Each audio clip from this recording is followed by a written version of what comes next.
Harry Potter and the Philosopher's Stone by J.K. Rowling. Chapter 1. The Boy Who Lived.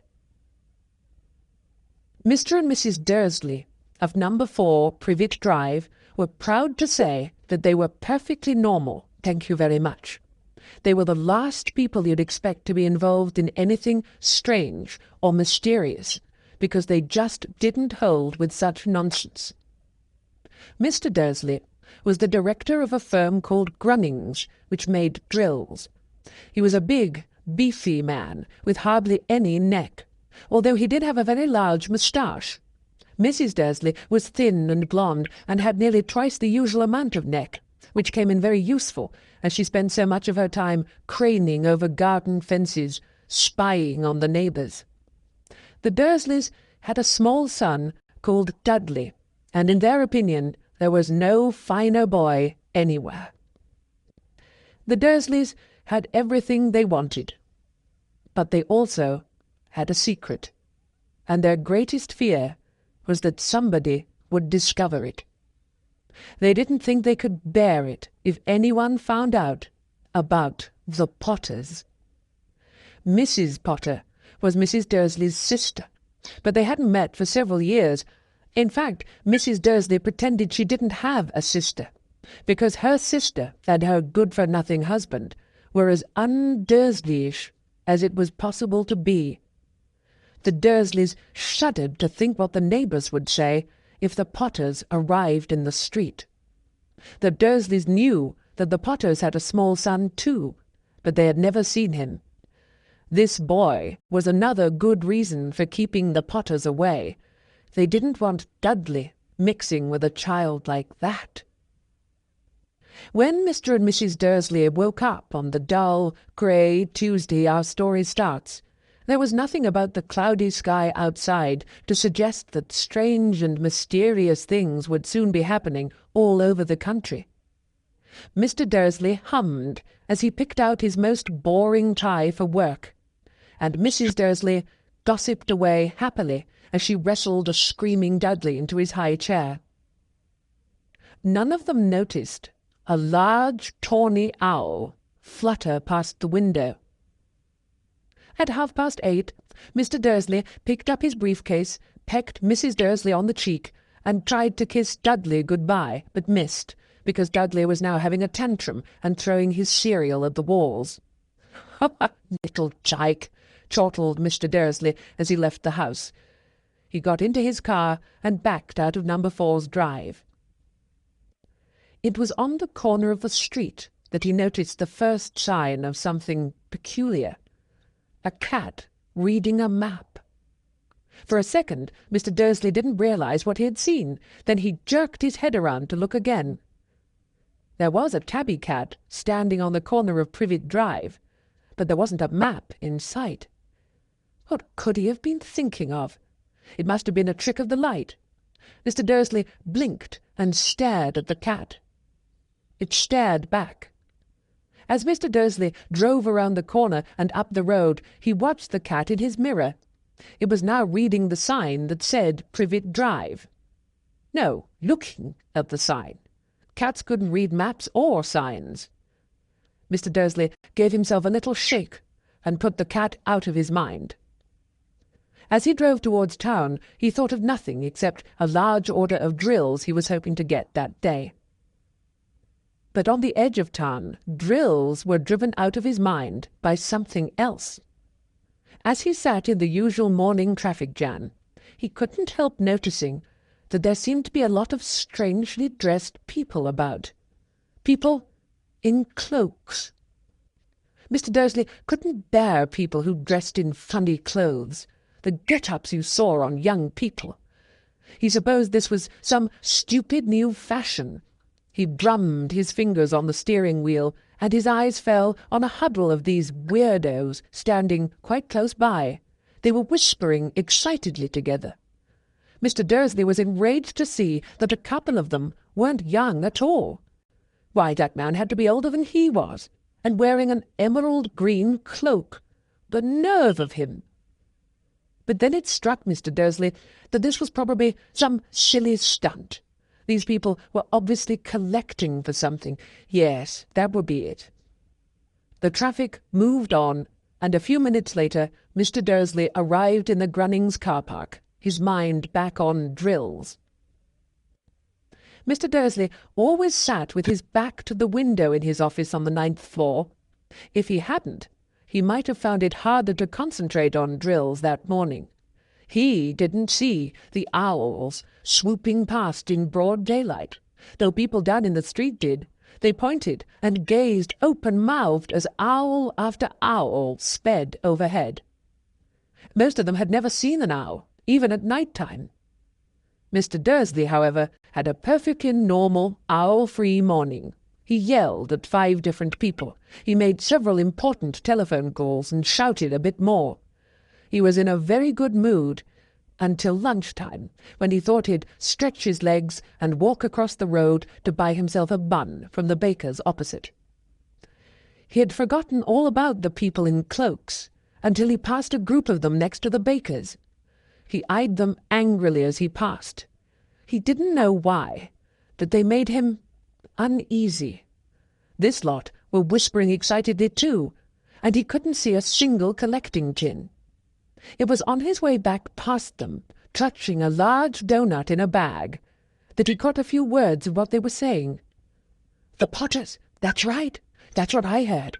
Yes, their son, Harry." Mr. Dursley stopped dead. Fear flooded him. He looked back at the whisperers as if he wanted to say something to them, but thought better of it. He dashed back across the road, hurried up to his office, snapped at his secretary not to disturb him, seized his telephone, and had almost finished dialing his home number when he changed his mind. He put the receiver back down and stroked his moustache, thinking. No, he was being stupid. Potter wasn't such an unusual name. He was sure there were lots of people called Potter who had a son called Harry. Come to think of it, he wasn't even sure his nephew was called Harry. He'd never even seen the boy. It might have been Harvey. Or Harold. There was no point in worrying Mrs. Dursley. She always got so upset at any mention of her sister. He didn't blame her if he'd had a sister like that. But all the same, those people in cloaks. He found it a lot harder to concentrate on drills that afternoon, and when he left the building at 5 o'clock, he was still so worried that he walked straight into someone just outside the door.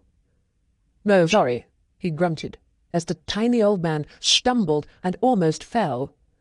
It was a few seconds before Mr. Dursley realized that the man was wearing a violet cloak. He didn't seem at all upset at being almost knocked to the ground. On the contrary, his face split into a wide smile, and he said in a squeaky voice that made passers-by stare, "Oh, don't be sorry, my dear sir, for nothing could upset me today. Rejoice, for you know who has gone at last. Even muggles like yourself should be celebrating this happy, happy day." And the old man hugged Mr. Dursley around the middle and walked off. Mr. Dursley stood rooted to the spot. He had been hugged by a complete stranger. He also thought he had been called a muggle, whatever that was. He was rattled. He hurried to his car and set off home, hoping he was imagining things which he had never hoped before, because he didn't approve of imagination.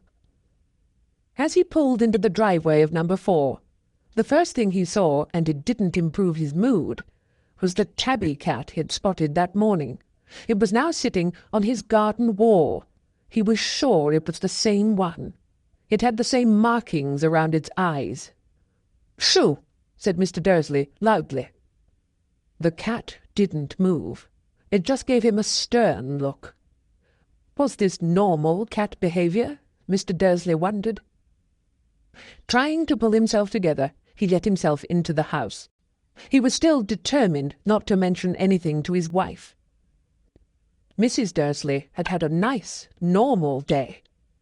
She told him over dinner all about Mrs. Nextdoor's problems with her daughter, and how Dudley had learnt a new word, shan't. Mr. Dursley tried to act normally. When Dudley had been put to bed, he went into the living room in time to catch the last report on the evening news.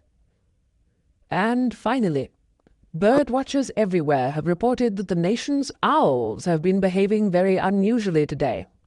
Although owls normally hunt at night and are hardly ever seen in daylight, there have been hundreds of sightings of these birds flying in every direction since sunrise.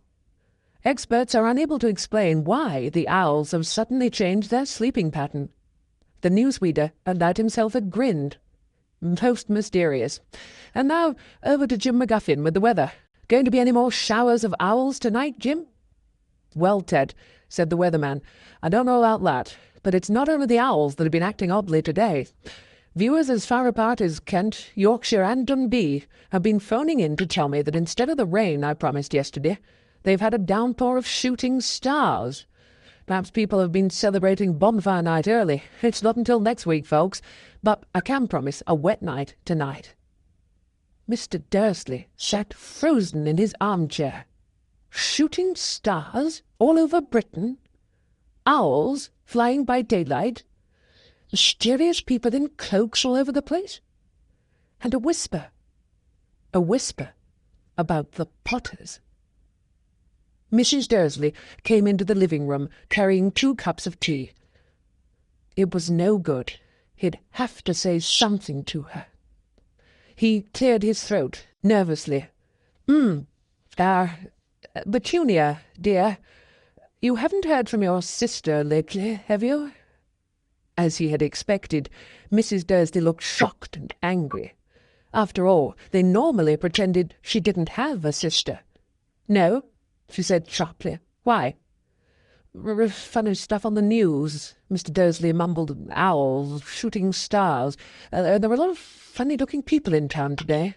So? Snapped Mrs. Dursley. Well, I just thought maybe it was something to do with, her lot. Mrs. Dursley sipped her tea through pursed lips. Mr. Dursley wondered whether he dared tell her he'd heard the name Potter. He decided he didn't dare. Instead, he said, as casually as he could, their son. He'd be about Dudley's age now, wouldn't he? I suppose so, said Mrs. Dursley stiffly. What's his name again? Howard, isn't it? Harry. Nasty, common name, if you ask me. Oh, yes, said Mr. Dursley, his heart sinking horribly. Yes, I quite agree. He didn't say another word on the subject as they went upstairs to bed. While Mrs. Dursley was in the bathroom, Mr. Dursley crept to the bedroom window and peered down into the front garden. The cat was still there. It was staring down Privet Drive, as though it was waiting for something. Was he imagining things? Could all this have anything to do with the Potters? If it did, if it got out that they were related to a pair of...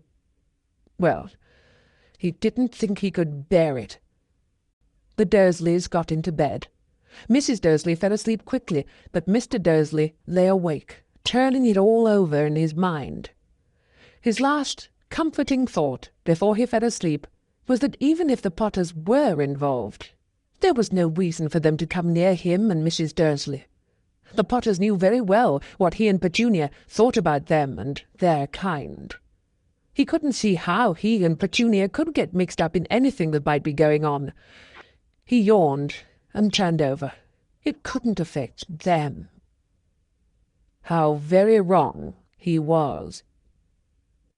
Mr. Dursley might have been drifting into an uneasy sleep, but the cat on the wall outside was showing no sign of sleepiness. It was sitting as still as a statue, its eyes fixed unblinkingly on the far corner of Privet Drive. It didn't so much as quiver when a car door slammed in the next street, nor when 2 owls swooped overhead. In fact, it was nearly midnight before the cat moved at all. A man appeared on the corner the cat had been watching, appeared so suddenly and silently, you'd have thought he'd just popped out of the ground. The cat's tail twitched, and its eyes narrowed. Nothing like this man had ever been seen in Privet Drive. He was tall, thin, and very old, judging by the silver of his hair and beard, which were both long enough to tuck into his belt. He was wearing long robes, a purple cloak which swept the ground, and high-heeled, buckled boots. His blue eyes were light, bright, and sparkling behind half-moon spectacles, and his nose was very long and crooked, as though it had been broken at least twice. This man's name was Albus Dumbledore. Albus Dumbledore didn't seem to realize that he had just arrived in a street where everything from his name to his boots was unwelcome. He was busy rummaging in his cloak, looking for something. But he did seem to realize he was being watched, because he looked up suddenly at the cat, which was still staring at him from the other end of the street. For some reason, the sight of the cat seemed to amuse him. He chuckled and muttered, "I should have known." He had found what he was looking for in his inside pocket. It seemed to be a silver cigarette lighter. He flicked it open, held it up in the air, and clicked it. The nearest street lamp went out with a little pop. He clicked it again. The next lamp flickered into darkness. 12 times he clicked the put-outer, until the only lights left in the whole street were 2 tiny pinpricks in the distance, which were the eyes of the cat watching him. If anyone looked out of their window now, even beady-eyed Mrs. Dursley, they wouldn't be able to see anything that was happening down on the pavement. Dumbledore slipped the put-outer back inside his cloak and set off down the street towards number 4, where he sat down on the wall, next to the cat. He didn't look at it, but after a moment he spoke to it. "Fancy seeing you here, Professor McGonagall." He turned to smile at the tabby, but it had gone. Instead, he was smiling at a rather severe-looking woman who was wearing square glasses exactly the shape of the markings the cat had had around its eyes. She, too, was wearing a cloak, an emerald one. Her black hair was drawn into a tight bun. She looked distinctly ruffled. "How did you know it was me?" she asked. "My dear Professor, I've never seen a cat sit so stiffly." "You'd be stiff if you'd been sitting on a brick wall all day," said Professor McGonagall. "All day? When you could have been celebrating? Oh, I must have passed a dozen feasts and parties on my way here." Professor McGonagall sniffed angrily. "Oh, yes, everyone's celebrating all right," she said impatiently. "You'd think they'd be a bit more careful, but no. Even the Muggles have noticed something's going on. It was on their news." She jerked her head back at the Dursleys' dark living-room window. "I heard it. Flocks of owls, shooting stars. Well, they're not completely stupid. They were bound to notice something. Shooting stars down in Kent. I bet that was Daedalus Diggle. He never had much sense." "Oh, you can't blame them," said Dumbledore gently. "We've had precious little to celebrate for 11 years. "I knew that," said Professor McGonagall irritably, "but that's no reason to lose our heads. People are being downright careless, out on the streets in broad daylight, not even dressed in Muggle clothes, swapping rumours." She threw a sharp, sideways glance at Dumbledore here, as though hoping he was going to tell her something, but he didn't. So she went on. "A fine thing it would be if, on the very day you-know-who seems to have disappeared at last, the Muggles found out about us all." "I suppose, he really has gone, Dumbledore?" "It certainly seems so," said Dumbledore. "We have much to be thankful for. Would you care for a sherbet lemon?" "A what?" "A sherbet lemon. They're a kind of Muggle sweet I'm rather fond of." "No, thank you," said Professor McGonagall coldly, as though she didn't think this was the moment for sherbet lemons. "As I say, even if you-know-who has gone, my dear Professor, surely a sensible person like yourself can call him by his name.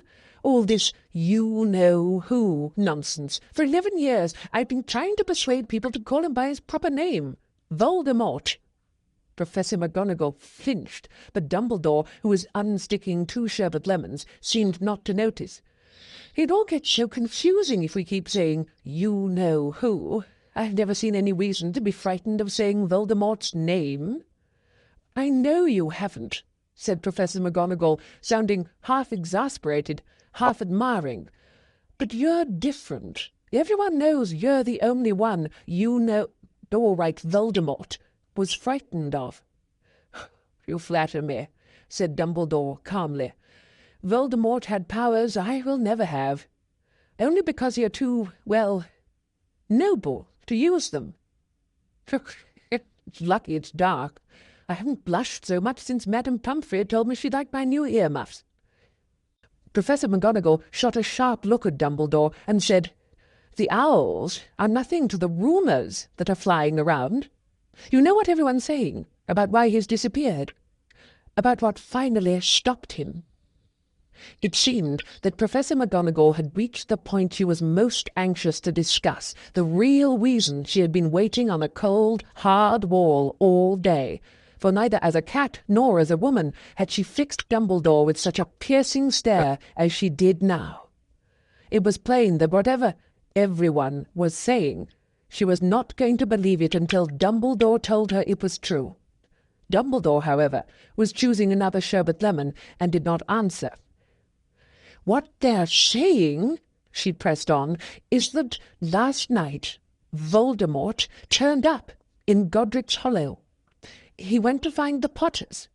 The rumour is that Lily and James Potter that they're dead." Dumbledore bowed his head. Professor McGonagall gasped. "Lily and James? I can't believe it. I didn't want to believe it. Oh, Albus." Dumbledore reached out and patted her on the shoulder. I know, he said heavily. Professor McGonagall's voice trembled as she went on. "That's not all. They're saying he tried to kill the Potter's son, Harry. But he couldn't. He couldn't kill that little boy. No one knows why or how, but they're saying that when he couldn't kill Harry Potter, Voldemort's power somehow broke, and that's why he's gone." Dumbledore nodded glumly. It's true," faltered Professor McGonagall. "After all he's done, all the people he's killed, he couldn't kill a little boy? It's just astounding.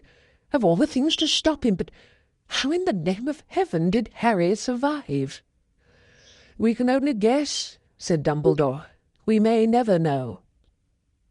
Professor McGonagall pulled out a lace handkerchief and dabbed at her eyes beneath her spectacles.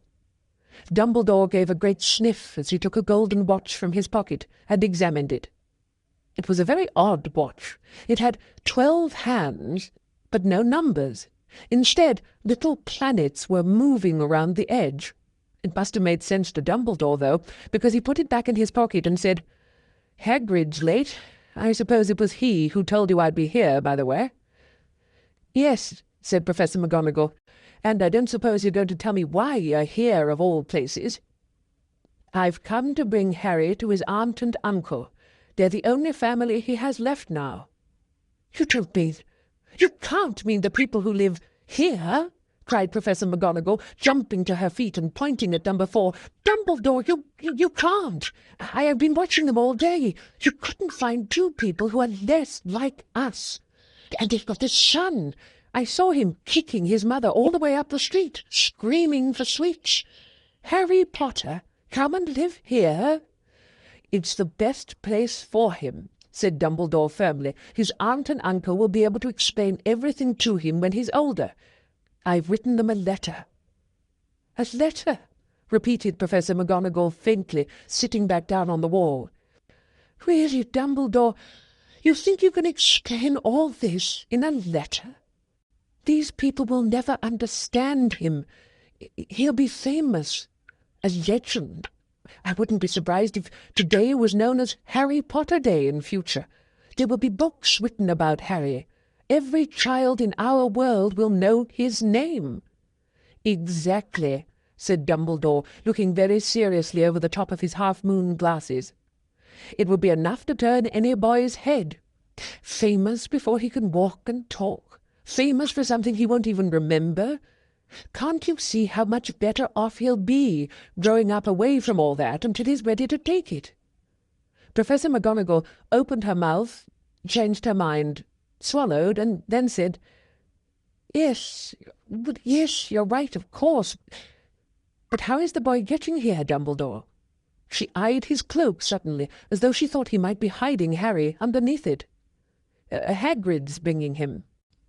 "You think it wise to trust Hagrid with something as important as this?" "I would trust Hagrid with my life," said Dumbledore. "I'm not saying his heart isn't in the right place," said Professor McGonagall grudgingly, "but you can't pretend he's not careless. He does tend to— What was that?" A low rumbling sound had broken the silence around them. It grew steadily louder as they looked up and down the street for some sign of a headlight. It swelled to a roar as they both looked up at the sky, and a huge motorbike fell out of the air and landed on the road in front of them. If the motorbike was huge, it was nothing to the man sitting astride it. He was almost twice as tall as a normal man and at least 5 times as wide. He looked simply too big to be allowed, and so wild. Long tangles of bushy black hair and beard hid most of his face. He had hands the size of dustbin lids, and his feet in their leather boots were like baby dolphins. In his vast, muscular arms he was holding a bundle of blankets. "Hagrid," said Dumbledore, sounding relieved. "At last. And where did you get that motorbike?" "Borrowed it, Professor Dumbledore, sir," said the giant, climbing carefully off the motorbike as he spoke. "Young Sirius Black lent it me." "I've got him, sir." "No problems, were there?" "No, sir. House was almost destroyed, but I got him out all right before the muggles started swarming round. He fell asleep as we was flying over Bristol." Dumbledore and Professor McGonagall bent forward over the bundle of blankets. Inside, just visible, was a baby boy, fast asleep.